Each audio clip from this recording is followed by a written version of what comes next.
Salut les amis du Ciné Club, nouvelle vidéo d'extérieur. Alors un grand jour pour nous, mais plus particulièrement peut-être pour moi. On est ici à quelques pas du Movie Club. Alors pour les plus anciens, vous savez de quoi je parle. Il s'agit de mon vieux cinéma de quartier, une fois de plus. Vous savez, celui que j'ai fréquenté enfant, adolescent, celui qui a été fermé pendant plus de 10 ans et celui-là même qui renaît de ses cendres, ou en tout cas qui va commencer à renaître de ses cendres à partir du mois de septembre, puisque il va être rénové, reconstruit. Mais avant cela, une soirée d'exception. On n'était pas au courant. Franchement, moi, c'est tout frais. Je viens d'arriver il y a plus ou moins 48 heures. Andrés vient quasiment de descendre de l'avion. Ça ne s'invente pas.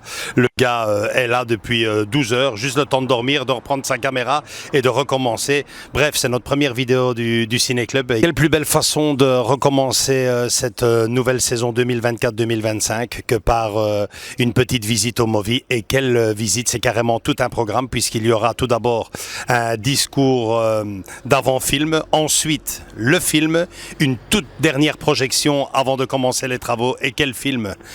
Forcément, Cinéma Paradisio, magnifique. Attention quand même, version italienne sous-titrée anglais, mais bon, l'occasion est immanquable, on ne peut pas rater ça. Ensuite, nous aurons un débat d'après-film. Donc, on va essayer de vous concocter au mieux la soirée. On filme comme d'habitude dans ce genre de vidéos ce qu'on peut, comme on peut. Et puis, on se retrouve chez moi pour le débrief. Impatient de vivre ça et de vous le faire découvrir à notre façon aussi. À tout de suite, les gars.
cinéma de quartier de Bruxelles.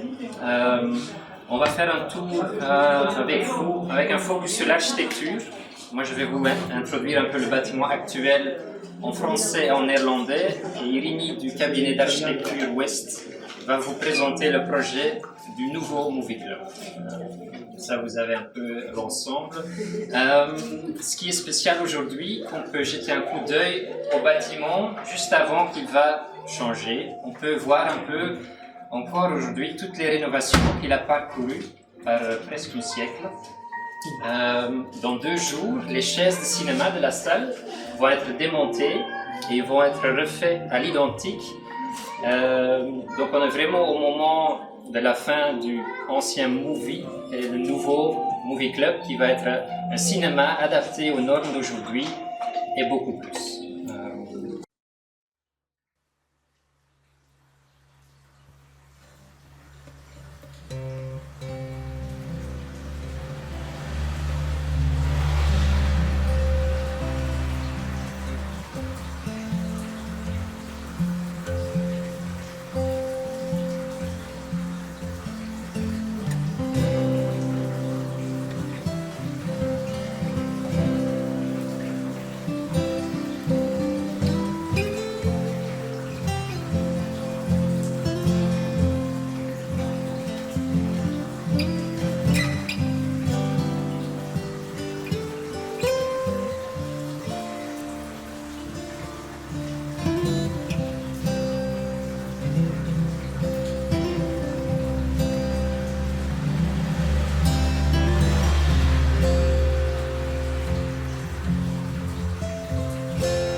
Ok, bon ben juste après cette petite exposition concernant les travaux qui vont être effectués, des grosses œuvres qui devraient durer 2 ans, on vous explique tout ça dans le débrief.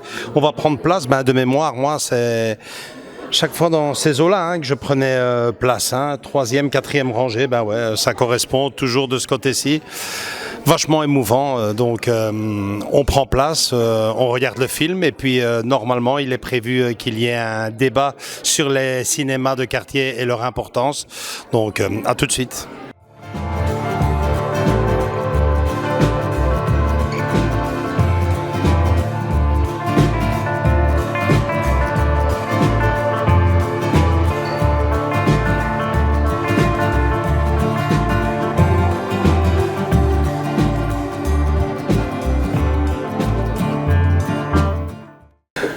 Bon on vous le disait les amis, c'est comme on nous a expliqué, où il n'y avait pas assez de chaises, où il n'y avait pas assez d'argent, mais c'est quand même pas normal qu'il y ait un tel espace comme ça dans une salle de cinéma, même dans les années 70, regardez ça, franchement, je fais quasiment 1m92, regardez ça, c'est le cinéma le plus confortable des cinémas, ça c'est à n'en pas douter.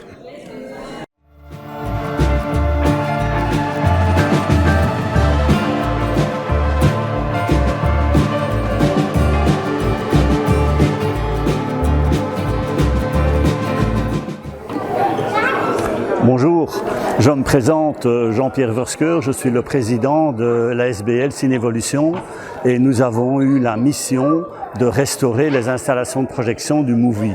En fait, je parle des installations de projection pellicule, car les responsables du projet souhaitaient pouvoir continuer à présenter les films exactement comme en 1955. Mais qu'est-ce que ça veut dire? Ça veut dire qu'il faut étudier les standards de l'époque par rapport à l'image et par rapport au son, et le Movie sera une des rares salles ici à Bruxelles, une des rares salles cinéma de quartier, je veux dire, à pouvoir encore présenter des films en pellicule.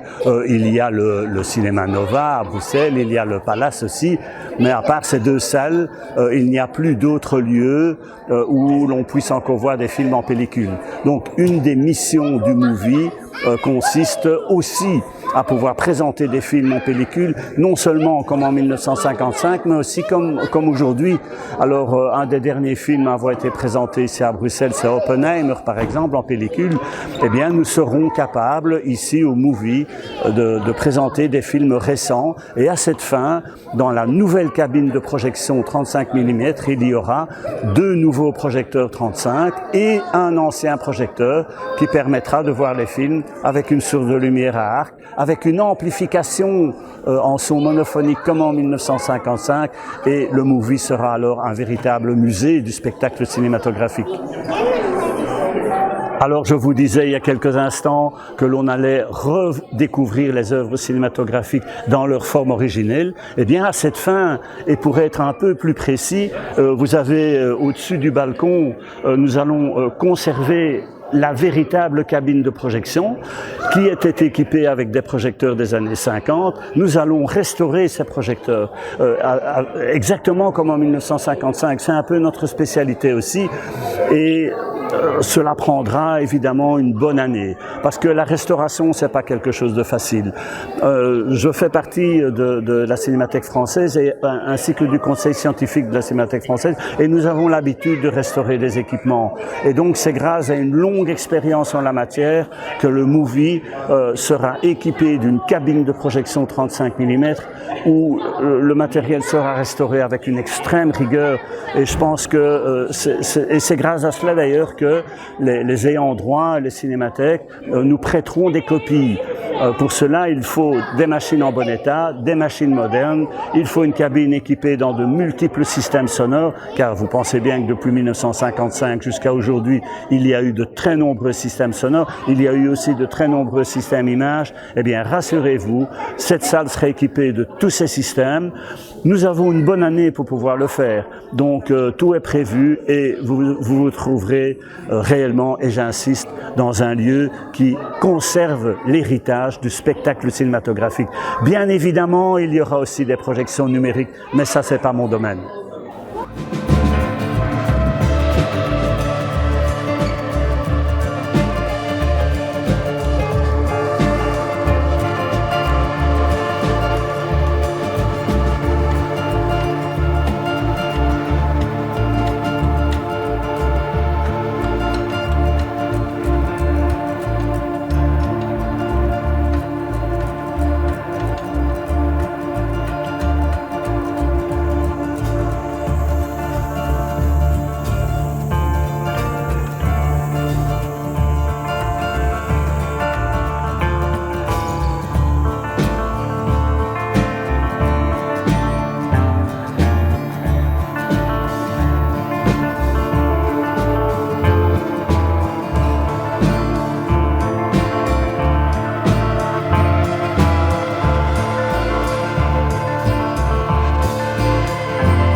je tiens vraiment à les applaudir parce qu'ils ont fait un travail énorme aujourd'hui pour organiser cette chose.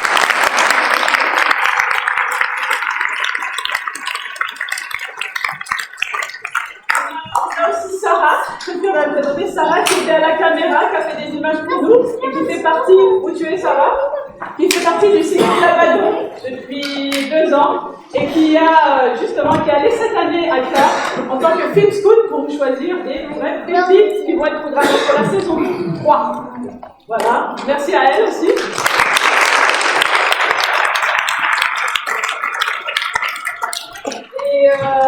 Et donc on forme tous l'esprit du MOVE, un projet initié par l'association Jolie Photo qui vise à rendre le cinéma accessible, convivial et inclusif pour tous. Voilà, le MOVE a été lancé en anticipation de la rénovation du Movie Club et qui, grâce à une rénovation majeure orchestrée par le cabinet forestois West Architecture, qui est là, vous avez dit, voilà.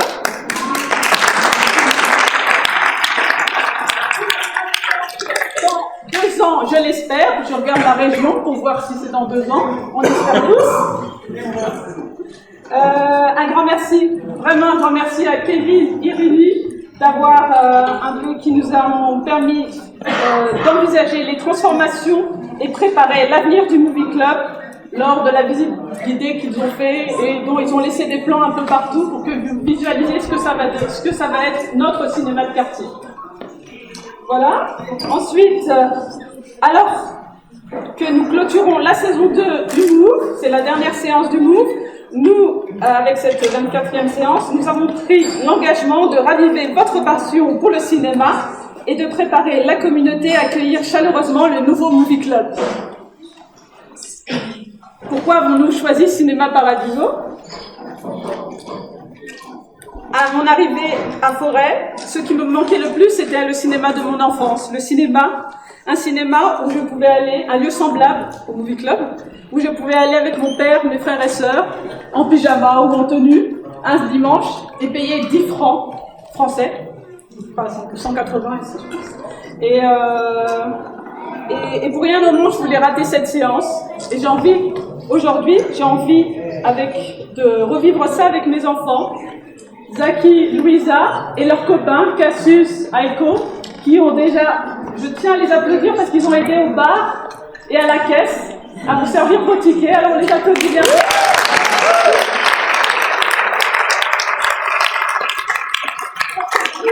C'est avant tout un projet familial et un projet qui se transmet. Et on a vu que ce cinéma de quartier, ce soit le projet de toutes vos familles. Et puis quoi d'autre ? Qu'est-ce que j'ai envie de dire d'autre ? Ce soir,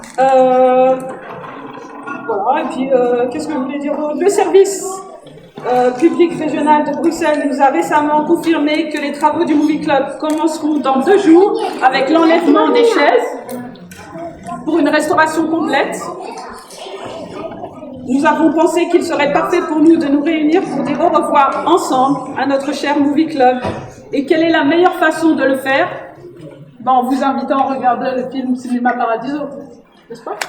Zijn vader verloor tijdens de oorlog. Die vindt al vlug een toevluchtsoord in de kleine cinema. En Alfredo, de projectionist, wordt geleidelijk aan een vaderfiguur voor hem. Hij introduceert hem tot de wonderwereld van de cinema. En door middel van films leert hij tot de belangrijke lessen over het leven en over de liefde. Alfredo wordt zeer memorabel vertolkt door de legendarische Franse acteur Philippe Noiret, in een van zijn beroemdste rollen trouwens. En de jonge Toto, die wordt gespeeld door debutant Salvatore Cascio. Dus met andere woorden ook een Toto. Cascio was een ontdekking van de regisseur van Tornatore na een casting van meer dan 1000 kinderen. De overduidelijke chemistry die bestaat tussen de twee, die was heel oprecht en die was blijkbaar ook echt aanwezig tijdens de opnames. Dus ook achter de schermen terwijl de camera's niet draaiden. Het is zeker een van de voornaamste redenen waarom dat de film nu nog altijd zo geliefd is.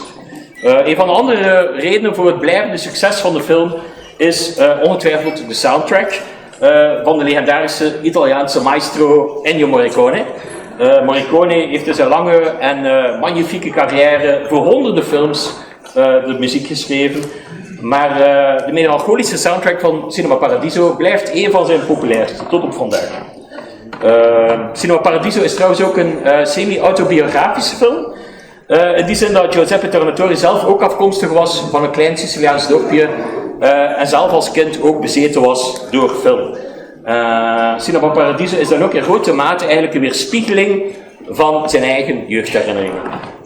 De film is trouwens niet gedraaid op een set of in de studio, maar hij is daadwerkelijk op locatie in een klein Siciliaans dorpje gedraaid, Palazzo Adriano, voor degenen die het willen gaan opzoeken. En bepaalde scènes zijn trouwens ook zelfs in zijn geboortedorp gedraaid. De film was een enorm succes, internationaal, niet enkel in Italië, maar overal ter wereld. En heeft enorm veel prijzen gewonnen, onder andere de Oscar voor beste buitenlandse film en ook de Grand Prix du Jury op het filmfestival van Cannes. Cinema Paradiso is een eerbetoon aan de magie van de cinema en aan de kunst van het film. Bioscoopervaring eigenlijk kan inhaken op onze eigen emoties, op onze eigen herinneringen, op onze eigen gedachten tijdens het bekijken van de film. De eerste keer dat ik de film gezien heb, was ook in een buurtcinema in Gent, in de Studioscoop, samen met mijn vader en mijn broer. Dat was in 1988, het jaar dat de film uitkwam. Ik was toen een jaar of 11, 12. En wat ik mij vooral herinner aan de film is de finale. De film heeft namelijk echt, tot op vandaag vind ik, een van de mooiste odes aan cinema die ooit in een film te zien waren. Het is echt een wonderbaarlijk mooie scène. En het is ook alsof dat eigenlijk onze film onmerkbaar, maar onvermijdelijk naar die ene scène toebouwt. Ik herinner mij dat nog goed, want in die tijd, eind jaren 80, gingen we niet meer zo vaak naar de cinema met gezin. Het was namelijk de periode van de massale doorbraak van videotheken ook, bij ons. Iedereen herinnert zich wel, of de meesten herinneren zich wel de VHS-cassetten. En vanaf dan, spijt genoeg, ging mijn vader liever naar de videotheken dan naar de cinema. Dus dat is een van de zoveel stormen die de bioscoop de hele decennia heeft moeten doorstaan. En vandaag zitten we eigenlijk opnieuw in ongeveer dezelfde situatie, maar dan met streamingdiensten. En het is daarom dat deze avond zo belangrijk is. Deze toont ons hoe dat de buurtbioscoop als ankerpunt van onze gemeenschap kan functioneren. En dat is ook exact wat wij hopen dat de nieuwe movieclub zal zijn. Dat het opnieuw een bruisende verzamelplek wordt voor de lokale bevolking, waar iedereen zich thuis voelt en waar we samen emoties en herinneringen kunnen delen in de geborgenheid van de donkere zaal en het zilveren scherm. Voilà.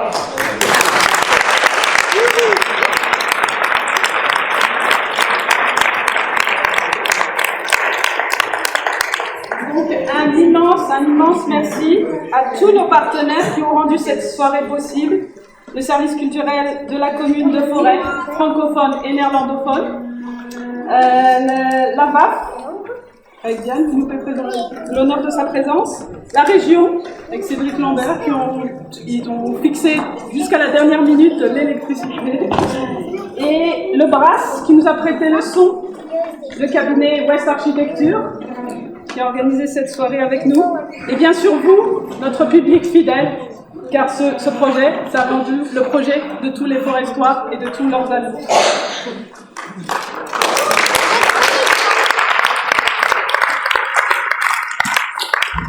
Après le film, nous aurons l'occasion de discuter au bar de l'importance de maintenir un cinéma de quartier.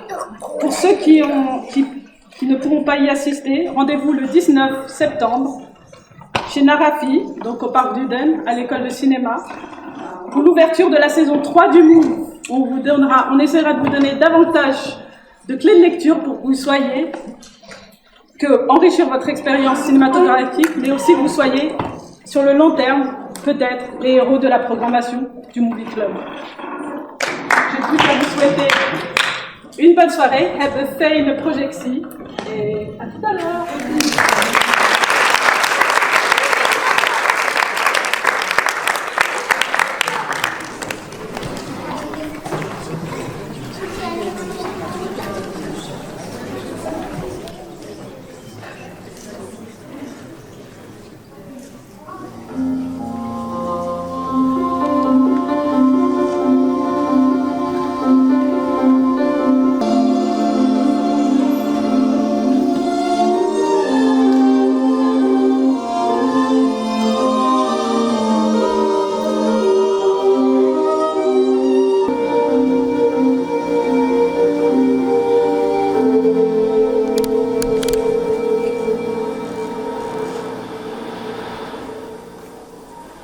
Sì, Salvatore, Didi da Salvatore.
c'est tout pour cette soirée, c'est tout pour cette projection. Alors je vous cache pas, vachement émouvant, plein de souvenirs. En plus de ça, le film magnifique.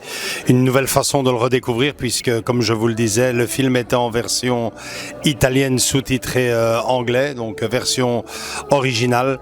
Franchement, j'ai adoré le moment, un souvenir inoubliable. Après, bon c'est triste, mais ce n'est pas des adieux, c'est juste un au revoir. Le Movi va renaître de ses cendres dans 2 ans, c'est ce qui est prévu en tout cas. D'ici là, on vous tient toujours au courant des avancements des travaux à travers des petites infos, à travers nos lives et plus que probablement encore à travers certaines vidéos. Voilà, likez si vous avez aimé cette vidéo, venez nous rejoindre dans nos différents réseaux sociaux Facebook et Instagram et surtout continuez à nous suivre, continuez à vous abonner si vous voulez savoir aussi entre autres la suite et la continuité de l'histoire du Movi Club. Je fais de gros bisous à tous et à toutes et à très bientôt. Ciao ciao.